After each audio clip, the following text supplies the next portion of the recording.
Abangan sa May 11 ang pasabog ng EDSI VB Collection.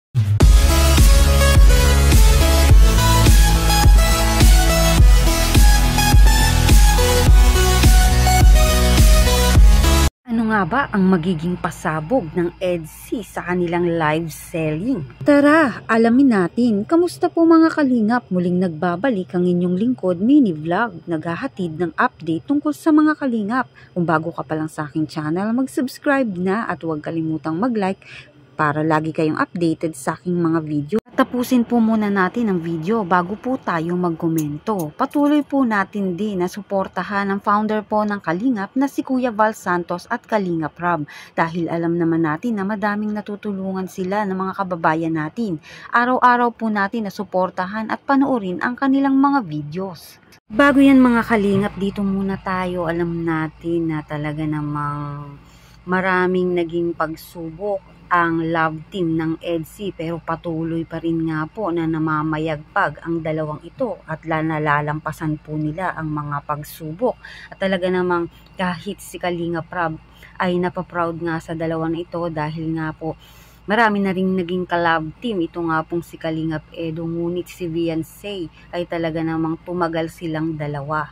Dahil alam natin kapag may mga love team ay hindi naman nagtatagal. Ang iba nga po ay umaalis dahil sa iba't iba nga pong mga kadahilanan nito.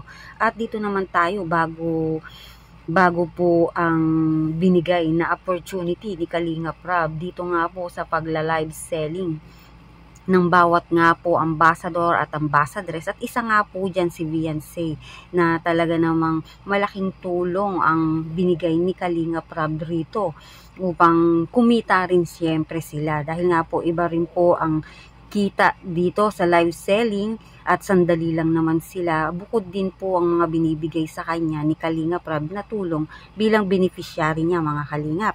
At yun nga po si Beyonce at Edu ay talaga namang ginampanan ng mabuti ang kanila nga pong pagla-live selling at talagang mga nakaraan ay na-sold out ang kanila nga pong binibentang mga jewelry. Malaki nga rin po ang kanilang kinita at ipinamahagi na nga po kina Beyonce at iba pang beneficiarying love team ang kanila nga pong kinita sa naging live selling nito.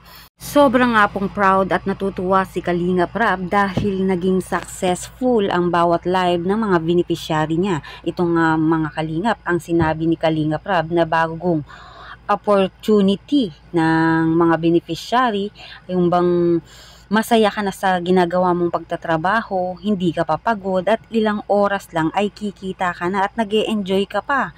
Gaya ni Beyonce, kasama niya pa ang kanyang nga pong Papa Eds. Kaya talagang malaking tulong ang binigay ni Kalingap Rob na pagkakakitaan nito nga pong kanyang mga beneficiary upang mabigyan nga po ng pagkakataon. Hindi lang naman yan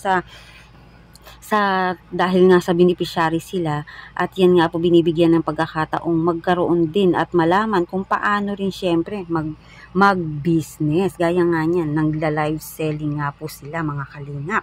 Kaya nga po mga Kalingap, patuloy po natin na suportahan ang pagla-live selling nga po ng ating mga beneficiary, mga love team upang tulungan na suportahan din ang EDSI. Siyempre, mga Kalingap, ganun din ang Velvet Box Jewelry bilang suporta nga po natin dito kina Kalingap Rob at Kalingap Jack. Dahil nga po, hindi lang naman sila ang natutulungan, kundi ang kanila rin nga po mga beneficiary gaya ni Beyonce na gaya niya kumita na siya at maitutulong din ni Beyonce iyon sa kanya nga pong pamilya. Napakalaking suporta, tulong na binigay ni Kalingap Rob yun at syempre upang matugunan din ang mga pangangailangan nito nga po nila Beyonce dahil hindi naman sa lahat ng oras kung kaya nga naman nilang kumita at yan nga ay nagiging isang paraan upang makatulong si Kalingap Rob.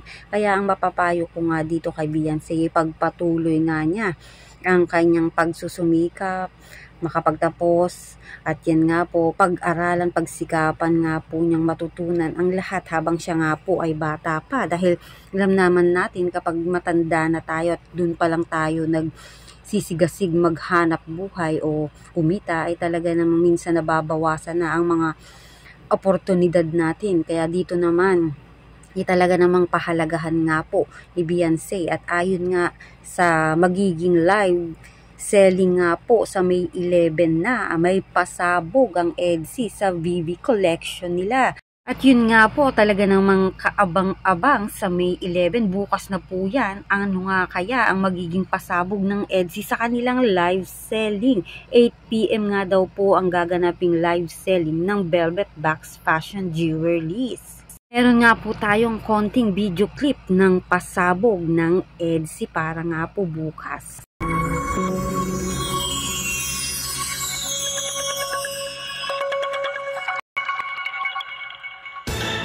Wow.